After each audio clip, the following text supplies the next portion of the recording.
안녕하십니까, 이진우입니다.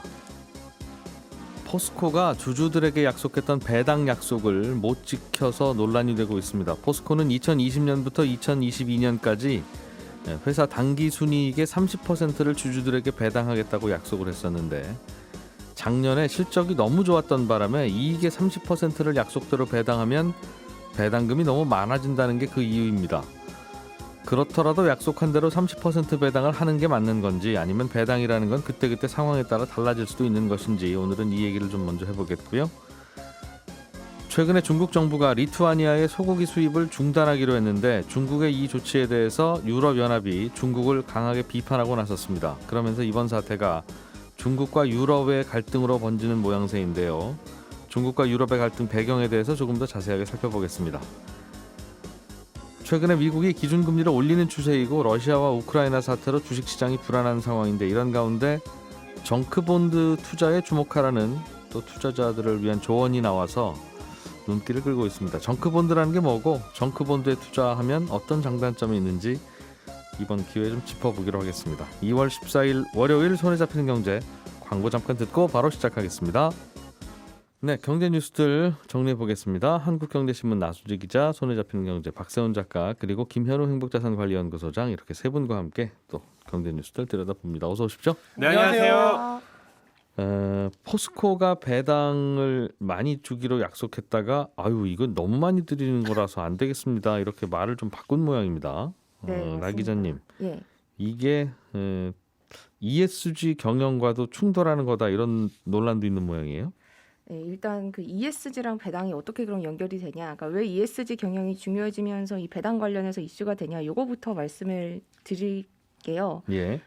이 MSCI 같은 기관에서 이 ESG 평가를 하는데, 여기서 핵심은 배당을 많이 하라는 게 아니라 주주들이 얼마나 배당을 예측할 수 있게 도움을 주라는 겁니다. 그러니까 배당 어떻게 할 건지, 뭐 얼마나 언제 할 건지, 이런 내용을 정해가지고 투자자들한테 배당 원칙 공개하고, 그러니까 이 내용 지키라라는 게 그렇게 하는 회사가 ESG 경영 잘하는 회사다, 이렇게 판단을 하는 건데요. 근데 뭐 아시겠지만 국내 기업들, 특히 제조기업들 가운데서는 이렇게 장기 배당 원칙을 사전에 공지하는 곳들이 우리나라에서 많지가 않았습니다. 예. 그러니까 앞으로 뭐 몇 년 동안 배당 이만큼 하겠다 발표했다가 뒤늦게 투자해야 되든지, 아니면 갑자기 사업이 어려워질 수도 있으니까 이렇게 안 했던 건데, 근데 이렇게 ESG 경영이 중요해지면서 조금 분위기가 바뀌는 상황입니다. 그렇군요. 네. 그래서 장기 배당 원칙 규칙 계획을 발표하고 지키라라는 건데, 네. 말씀하신 대로 이게 꼭 쉽지는 않을 거예요. 최근에 꼭 뭐 포스코 편을 들어서가 아니라 여기는 지금까지는 앞으로 철을 만들기만 하면 됐던 회사가 한 1, 2년 사이에 철 만들 때 너무 온실가스 많이 나온다고 뭐 수소 제철이라든가 하여튼 돈 많이 네. 드는 걸로 제철법을 바꾸라는 게 3년 전만 해도 예측 못했던 세계적인 변화잖아요. 맞습니다. 그러면 돈이 엄청 필요하니까 그 봐라, 이런 식으로 이제 변화가 자꾸 생기면 회사에 돈을 쌓아놔야지. 자꾸 배당하면 나중에 수소 제철 하려고 돈 좀 필요하니까 돈 다시 주세요 하면 주주들이 주실 겁니까? 이제 이런 생각을 또 속으로 할 수는 있을 거예요. 안정적으로 하면 좋긴 좋지만. 네, 맞습니다. 그래서 사실 포스코는 이번에 문제가 논란이 된 건요, 이게 돈을 갑자기 쓸 때가 필요해서 뭐 이런 차원이라기보다는 오히려 그 돈을 너무 많이 벌었습니다. 예. 그러니까 작년에 장사를 해봐서 올해 이제 배당금을 확정을 했는데, 이게 보니까 주당 17,000원이거든요. 근데 이게 포스코 역대 최대 배당입니다. 그러니까 전년인 2020년 배당이 주당 한 9,000원 정도였으니까 거의 2배에 가깝고, 지금 주가 기준으로 단순 계산하면 배당 수익률도 6% 가까이 나오거든요. 예. 이렇게 배당이 많이 늘었는데도 문제는 말씀드린 대로 약속에는 미치지 못했어요. 그러니까 포스코는 2020년부터 올해까지는 당기순이익이 한 30% 배당하겠다, 이렇게 얘기를 했는데, 예. 장사가 너무 잘 돼서 당기순이익이 한 전년보다 4배가 늘었습니다. 그러니까 배당이 2배 늘기는 했지만 당기순이익이 더 많이 늘면서 오히려 약속한 것보다는 좀 더 적게 배당을 하게 된 건데요. 예. 이렇게 되니까 당연히 주주들은 반발을 하겠죠. 그러니까 올해 회사가 1월에 주주서한 새해 보낼 때만 하더라도 올해까지는 당기순이익 30%는 배당하겠다라고 이야기를 하더니, 예. 한 달도 안 지나서 배당을 약속보다 적게 주는 거는 이건 약속을 너무 안 지키는 거다, 투자자 기만하는 거다라는 거고, 또 이번에 포스코에 좀 큰 이슈가 있었던 게 이번에 철강 사업 부문 떼서 물적 분할을 했는데 예. 포스코가 말할 때 이 회사 포함해서 이 앞으로 새로 만들 자회사들도 이 주식시장에 중복 상장하지 않겠습니다. 이렇게 약속을 했거든요. 예. 이 약속을 믿고 이제 주주총회에서 국민연금 비롯해서 주주들이 물적 분할해라 안건을 통과시켜 줬는데 이렇게 배당 약속을 지키지 않는 회사에게 어떻게 또 이 물적 분할하지 않겠다, 물적 분할해서 자회사 상장하지 않겠다 이런 약속은 어떻게 믿겠느냐, 좀 투자자 신뢰를 해치는 행위다라는 예. 반발이 나오는 거고요. 근데 물론 말씀하신 대로 반론도 가능합니다. 이게 배당을 그럼 무조건 주는 게 좋은 거냐라고 보면 그것도 아니어서요. 포스코가 지난해 유례 없는 흑자였는데 이거를 기존 약속만 고수하는 게 맞느냐. 계산을 해보니까 배당 성향 30%, 요 기준 맞추려고 하면 한 주당 25,000원 배당해야 되거든요.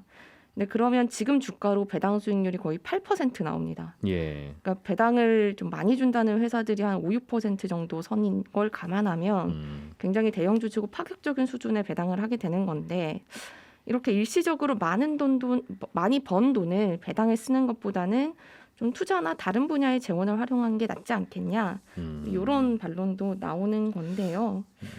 근데 결론은 이게 사실은 그러면 배당을 지금 돈을 주든 아니면 회사가 그 돈을 가지고 투자를 하든 어쨌든 주주의 이익이 뭐가 도움이 되느냐의 문제라서 사실 정해진 답은 없는데 예. 개인적인 의견을 좀 말씀드려도 될까요? 네. 앞서서 ESG 투자가 그러니까 중요한 게 이게 배당 많이 주고 적게 주고의 문제가 아니라 예측 가능하게 하자. 그러니까 좀 소통을 많이 해서 예측 가능하게 하자라는 측면이어서 좀 개인적으로는 이런 면에서 포스코의 결정이 좀 아쉽다 이런 생각이 듭니다. 비슷한 내용이기도 합니다만 배당을 많이 줄 수도 있고 적게 줄 수도 있고 네, 배당을 하지 말고 이걸 투자하겠습니다 할 수도 있는데 맞습니다. 그러니까 기업 경영은 그렇게 변수가 많은 것이고 특히 이제 철강 사업이라고 하는 게 잘 될 때는 굉장히 잘 되고 안 될 때는 또 안 되고 그런 거 아니겠습니까? 그렇죠. 이게 이른바 그 사이클 산업이라고 해서 네. 세계 경기가 좋을 때는 비싸게 나갔다가 또 아니면 또 덤핑으로도 못 파는 상황이라면 당기 순이익의 30%를 배당하겠다는 약속을 처음에 하지 말았어야 되는 거 아닌가? 그렇죠. 왜 했대요 그걸? 음모론적인 차원에서 보면 이 주주들과의 약속을 이렇게 예. 잘 해놔야 또 말씀드린 대로 아까 물적 분할 같은 좀 통과시켜야 될 안건들이 많았거든요. 포스코에 큰 현안들이 많았는데 그럼 예. 우리 이렇게 잘할 테니까 주주님들 조금 좀 잘 봐주십시오. 뭐 이런 차원도 있었던 것 같고요. 네. 그래서 그런 거라면 그때 통과시킬 때 했던 약속도 못 믿겠다는 게 주주들의 말은 일리가 있네요. 네, 그렇습니다. 그렇습니다. 자, 중국이 리투아니아의 소고기 수입을 중단했다는 뉴스가 있는데요. 박 네. 작가님이 준비해 오신 소식이네요. 그렇습니다. 지난주 금요일에 중국 세관이 리투아니아산 소고기 수입을 잠시 중단한다고 했는데 예. 보통은 이런 경우에 이런저런 이유로 잠시 중단을 한다라고 밝히는 게 국가 간의 통상 절차이자 예인데 왜 중단하겠다는 건지 중국이 얘기를 안 하고 있습니다. 그래서 지금 이걸 두고 리투아니아에 대한 중국의 경제 보복이다라는 해석들이 나오고 있어요. 중국이 리투아니아에 대해서 경제 보복을 할 만한 이유가 있어요? 있습니다. 작년 11월에 대만이 리투아니아에 대사관을 세웠는데 그 대사관을 타이베이 대사관이 아니라 타이완 대사관이라고 표기를 한 거거든요. 그걸 리투아니아가 오케이를 한 거고 우리로서는 그게 뭐 타이베이나 뭐 타이완이나 그게 뭔 차이야라고 할 수 있지만 예. 중국은 대만을 독립국가가 아니라 자기네 나라의 도시 중에 하나라고 생각을 하고 그동안 차이니스 타이페이라고 부르거든요. 타이베이라고 불러달라는 게 중국의 입장이고. 그렇습니다. 그래서 중국하고 수교한 나라들도 자국 내 대만 공간이 세워지면 타이완이 아니라 타이베이 대표부라고 불렀는데 예. 중국하고 수교 중이었던 리투아니아가 타이완이라는 이름을 허가를 했으니 중국 정부로서는 화가 단단히 났던 겁니다. 그래서 그 당시에 리투아니아산 럼주를 중국에 못 들어오게 하기도 했었는데 이번에는 소고기도 수입을 안 하겠다고 하니까 이거는 경제 보복이 맞네라고 생각들을 하게 되는 겁니다. 리투아니아가 중국이 예민해하는 부분을 건드리긴 했군요. 그렇습니다. 마치 아주 옛날로 치면 저 위에 있는 우리 북한을 북괴라고 불러주세요. 네. 라고 우리가 그럴 때 네. 조선민주주의 인민공화국으로 어떤 나라가 부르면서 그렇죠. 그러면 우리랑 안 친하다는 뜻인가? 이제 이런 생각을 할 수 있는데 중국 정부 입장에서는 그렇습니다. 문제는 지금 이 일이 계속 커지면서 중국 vs 유럽의 구도로 가고 있거든요. 왜냐하면 중국이 이렇게 나오니까 EU가 리투아니아 편을 들면서 WTO에 제소를 했습니다. 중국의 이런 행위는 국가 간의 자유로운 무역을 방해하는 거다. WTO야 심판을 좀 해줘라고 했고 여기에 지금 영국이랑 미국도 리투아니아 편을 들겠다고 나서고 있는 그런 상황인데 예. 근데 사실 WTO에 제소를 해도 별로 달라질 게 없습니다. 지금 상황에서. 왜냐하면 WTO에서 중국에게 잘못이 있는지 없는지를 판단을 하고 혹시 잘못이 있다면 어떤 처벌을 할지를 WTO에서 결정을 해야 되는데 예. 지금 WTO에서 일종의 법원 역할을 하는 곳이 개점 휴업 상태거든요. 왜냐하면 여기가 규정상 판사격인 상소위원 7명이 있어야 되고 예. 그중에 3명이 분쟁 한 건을 맡아서 진행을 하는데 정족수가 안 됩니다. 지금 7명이 안 돼요. 상소위원이 없습니다. 공석인데 안 채워 넣은 거예요? 네, 못 채워놓고 있습니다. 왜 못 채우냐면 이 상소위원은 회원국의 만장일치로 결정을 하게 되는데 예. 트럼프 정부 때 미국이 그랬어요. WTO 니네 너무한다. 중국이 개발도상국 지위를 활용해서 혜택받는 거 왜 그냥 냅두냐? 라면서 위원 임명을 보이콧했고요. 바이든 정부는 지금도 안 하고 있습니다. 그래서 이거 WTO 가봐야 재판이 아예 안 열려버립니다. WTO가 그 무역과 관련한 무역 분쟁 중재해 주는 곳인데 네, 그동안 너무 성의 없이 했다는 게 미국의 입장이고 트럼프 대통령의 입장이고 그렇습니다. 가봐야 뭐 제재도 별로 안 하고 그냥 중국은 좋은 게 봐주고. 좋다는 식으로 봐주고 네, 그럴 거면 WTO 문 닫아. 그렇습니다. 그래서 실제로 지금 문이 닫혀 있는 닫혀 상태. 있습니다.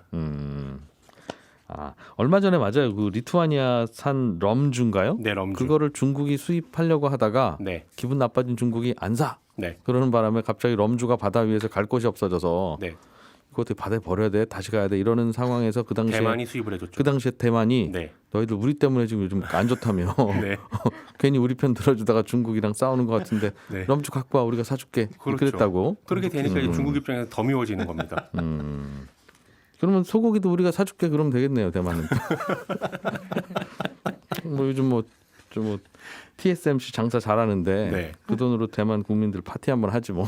그렇습니다. 좀 전에 TSMC 얘기를 하셨는데 예. 이 WTO에 제소를 해봐야 안 된다라는 걸 EU 국가들이 모를 리가 없지 않습니까? 예. 그럼에도 불구하고 한 이유는 뭐냐면 리투아니아뿐만 아니라 대만 정부한테 지금 유럽이 잘 보이려고 하는 거다. 이런 해석이 외신에서 나오는 겁니다.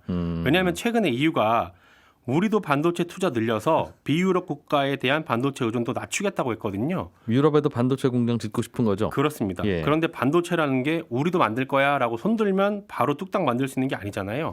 누군가 초기엔 협력을 해줘야 되는데 유럽에서 지금 가장 크게 필요로 하는 게 대만의 반도체 회사 TSMC거든요. 아하. 그래서 지금 유럽이 이렇게 리투아니아 편도 들고 대만 편도 들려고 WTO 제소라는 일종의 쇼잉을 하는 게 아니냐라는 해석이 나오는 겁니다. 예. 그리고 주말 사이에 영국 의원들도 이달 하순에 대만을 공식 방문한다는 보도도 나와서 이런 해석에 힘을 실어주고 있는데 이런 걸 보면은 선진국들 같은 경우에 자기네 경제가 잘 돌아갈 때는 예. 국가 간의 협력이 중요하다. 다자 간의 협력의 필요성 어쩌고 저쩌고 하는데 자기들 경제 잘 안 들어가면은 일단 자국 우선주의로 돌아서고 네 편 내 편 나누고 라는 걸 알 수 있는 보도가 아닌가 싶었습니다. 야, 이게 참 대만이 중국이랑 싸운다는 이유 하나만으로 뭐 특별히 잘못한 건 없는데 네. 전 세계에서 거의 대만이랑 단교하는 열풍이 불었었잖아요. 그랬죠 그때는. 우리나라도 어쩔 수 없이 그렇게 했다가 그렇죠. 대만한테 서운하다는 얘기도 많이 듣고 네. 그랬는데 야 반도체 회사 하나 제대로 하나 갖고 있으니까 다들 아, 저 기술 좀 우리 좀 어떻게 좀 주면 안 돼? 친하게 지낼게. 뭐 이제. 그렇죠. 가끔 사업 잘 된다는 소문이 들으면 자꾸 동창생이 전화 오는 경우들이 많아요. 사람도 괜히 요즘 잘 지내냐? 뭐 이제. 자 김현우 소장님. 네. 금리 오를 때 정크본드에 투자하면 좋습니다라는 얘기가 미국 증권가에서 나오고 있다는데 네, 이건 그렇습니다. 무슨 뜻입니까? 일단 정크본드를 우리말로 직역하면 이 쓸모없는 채권이라는 뜻입니다. 그러니까 부도율이 높은 투기 등급의 채권을 의미를 하는데 부도 가능성은 높지만 그만큼 이제 수익률이 높기 때문에 하이힐드 채권이라고도 부릅니다. 이게 부도 위험의 높고 낮음은 이 채권을 발행한 회사의 신용 등급을 기준으로 구분을 해요. 국내 같은 경우에는 크게 신용 등급은 A에서 D 등급으로 나누고 그 안에서 이제 세부적으로 뭐 트리플 A, 뭐 더블 B 이런 식으로 나누는데 가장 좋은 신용 등급인 이 트리플 A, AAA부터 트리플 B 마이너스까지는 투자 적격 등급이라고 부르고 예. 그 이하 등급은 뭐 투자 요주의 투기 등급이라고 부릅니다. 해외 같은 경우에는 뭐 신용 평가 회사에 따라서 조금 차이는 있지만은 21에서 22개 정도 등급으로 나누고요. 한 절반 정도 이하, 그러니까 더블 B 이하를 WB 플러스 이하를 뭐 투자주의, 부적격 뭐 이런 식으로 구분은 합니다. 얘기 나온 김에 예. 이거 신용 등급할 때 네, AAA랑 네, AA 플러스랑 네. 어떤 게 더 높은 거예요? 그래서 알파벳이 많은 게 우선이에요? 아니면 뒤에 플러스가 붙었으니까 이야 이게 더 좋다는 건가? 알파벳이 많은 게 우선입니다. 우리나라 신용 등급 같은 경우는 AAA 이게 최고 등급이고 그 밑으로는 트리플 B 플러스, 그다음에 BBB, 그다음에 BBB 마이너스 이런 식입니다. 그럼 BBB 플러스, 네. BBB 마이너스. 네. 그 다음에는 BB 플러스. 그렇죠. 그다음 BB BB. 마이너스. 네네. 아, 숫자를 하나씩 줄여가면서. 네, 그렇습니다. 그러니까 BBB 마이너스쯤 가면 거의 중간 이하인데. 중간 이하 정도죠. 그래도 B등급 느낌은 들게 이름은 지어줬네요. 그렇습니다. 뭐 D 등급은 A, B, C, D 등급 같은 경우는 아예 그냥 그 부도 채권이기 때문에 사실은 그렇게 보시면 됩니다. 일단 소고기도 1등급 그럼 제일 좋은 줄 알았더니 1 플러스 있고 그런 게 좀 많이 바뀌긴 했으나 그런 느낌. 예. 네, 일단 이렇게 투자주의 부적격으로 등급이 분류되는 채권들의 정의를 보면 일단 당장에는 원리금 지급에는 문제가 없지만 산업여건이나 아니면은 회사 운영에 따라서 장래 안전성은 담보할 수 없다. 그래서 전반적인 신용 등급이 조정될 수 있을 정도의 신용 상태다라고 정의를 하는데 이 부도율은 이제 경기 상황에 따라서 다르겠지만 미국 같은 경우에는 낮게 나왔을 때 정크본드가 한 2%대, 뭐 높게 나왔을 때는 뭐 12%에서 14% 왔다 갔다 하고요. 우리나라 같은 경우에도 IMF 이후에 2012년에 가장 높았는데 그때가 한 15%에서 16% 이렇게 왔다 갔다 했었습니다. 아무튼 요약하면 정크본드라고 하는 건 조금 불안한 회사의 회사채. 그렇죠. 뭐 네. 경기 좋을 때야 너도 좋고 나도 좋지만 네. 살짝 경기 안 좋기 시작하면 가장 저 먼저 친구들은 부도날지도 몰라 그렇습니다. 하는 생각이 먼저 드는 맞습니다. 그런 회사들을 의미할 텐데 네, 요즘처럼 금리가 오르는 시기에는 그런 회사들의 관심을 가져라 투자로. 맞습니다. 왜 그런 거예요? 두 가지 이유가 있는데 하나는 이제 다른 채권 금리하고 비교를 해봤을 때 상대적인 매력이 조금씩 오르고 있다라는 겁니다. 그러니까 정크본드 같은 경우는 표면적인 이자율 자체가 높아요. 그러니까 불안한 회사니까 이자를 높게 주겠습니다 하고 채권을 발행했는데 그리고 만기도 좀 짧습니다. 그러다 보니까 외부 금리 변화에 다른 채권들에 비해서 좀 둔감하다는 거죠. 왜요? 지금 10년 만기 국채 수익률 같은 경우에는 점차 이제 시중 금리가 오르다 보니까 이 투자 등급의 채권과 수익률 차이가 별로 안 나게 됐습니다. 한 1% 이내로 좁혀졌거든요. 1%포인트 이내로. 그러다 보니까 시중 금리가 오르면서 이거에 대한 투자 매력은 점점점 이제 줄어드는 반면에 투기 등급 채권 보통 보면은 지금 4에서 한 5%, 많게는 6% 정도 수익률이 나다 보니 금리가 올라도 그래도 아직까지도 매력적이다. 이렇게 느끼고 있는 거고, 요건 이제 숫자적인 거고 상대적인 거긴 하지만 가장 큰 거는 이제 부도 위험 감소입니다. 그러니까 정크본드 같은 경우에 가장 큰 위험이 사실 부도잖아요. 예. 뭐 아무리 이자가 높다고 해도 돈을 못 갚는 게 가장 큰 위험인데 경기가 좋아지다 보면은 이런 부도가 발생 가능성이 낮아질 것이고, 그리고 그렇게 된다면 뭐 위험이 그만큼 낮아지고 고수익을 낼 수 있다는 뜻입니다.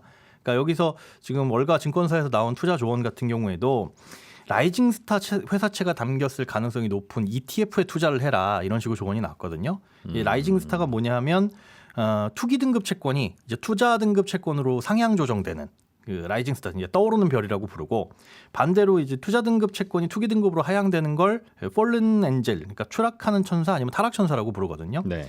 그런데 지금처럼 경기가 좋아질 것으로 예상이 되면 이렇게 떠오르는 별, 라이징 스타로 분류될 수 있는 기업들이 많다는 거죠. 대표적으로 꼽는 게 테슬라인데 테슬라 같은 경우에는 지난달에 무디스 신용 등급이 2단계 올라서 BA1인데 요게 이제 투자 등급 바로 밑 단계예요. 예. 아직까지도 테슬라는 투기 등급으로 분류되기는 하지만 요거 같은 경우에는 타락천사였다가 이제 떠오르는 별이 되는 기업인 거죠. 그러니까 경기가 이렇게 회복되면서 이런 기업들의 채권이 담겨 있는 ETF를 갖고 있으면 수익을 낼 수 있다. 그러니까 그런 ETF에 좀 주목을 해라라는 뜻입니다. 그러니까 지금은 좋은 회사 회사채는 물론 안전은 하지만 네, 주는 금리가 별로 높지 않다. 그렇죠. 옛날에는 국채보다는 그래도 높아요 그랬는데 네. 요즘은 국채 금리가 많이 올라서 뭐 그거나 완전히 안전한 국채 금리나 별 차이 없어서 별 매력은 없는데. 그렇습니다. 그거나라는 거죠. 오늘 설명해 주신 이 정크본드라고 하는 조금 안 좋은 회사의 회사채는 그나마 그래도 이자율이 높은데 네, 이자율 높지만 부도 나면 어떡합니까? 라는 질문에 대해서 네, 경기가 좋아지고 있으니 부도 날 가능성은 없다. 좀 줄어든다. 줄어들고 있으니 예. 나도 장담은 못하지만 그렇죠. 그래도 상황을 볼 때 이게 조금 좀 저평가되어 있고 매력이 있는 것 같으니 네. 들여다봐라. 그렇습니다. 그런 얘기라는 거죠. 예. 알겠습니다. 뭐 그럼 이거는 어떻게 하면 사요? 어디 가면 사요? 뭐 미국 ETF들도 있습니다. 상장되어 있는 ETF들도 있는데 물론 주식시장에 상장돼 있다 보니까 연초 대비해서 5% 가까이 하락을 했어요. 그러니까 주식의 성격과 채권의 성격 동일하게 같이 보유하고 있다 이렇게 보시면 되고 국내에서는 ETF보다 펀드가 조금 위주이긴 한데 이런 펀드 같은 경우는 이머징 국가의 채권들이 담겨 있는 경우가 많아서 예. 환율이라든가 인플레이션에 굉장히 민감하거든요. 그래서 그런 것들을 미국의 파악하고 투자를 결정하죠. 정크본드 ETF가 있다. 네. 알겠습니다. 네, 손에 잡히는 경제는 여기서 마무리하고 저는 잠시 후 11시 5분부터 이어지는 손에 잡히는 경제 플러스에서 또 한 번 인사드리겠습니다. 이진우였습니다. 고맙습니다.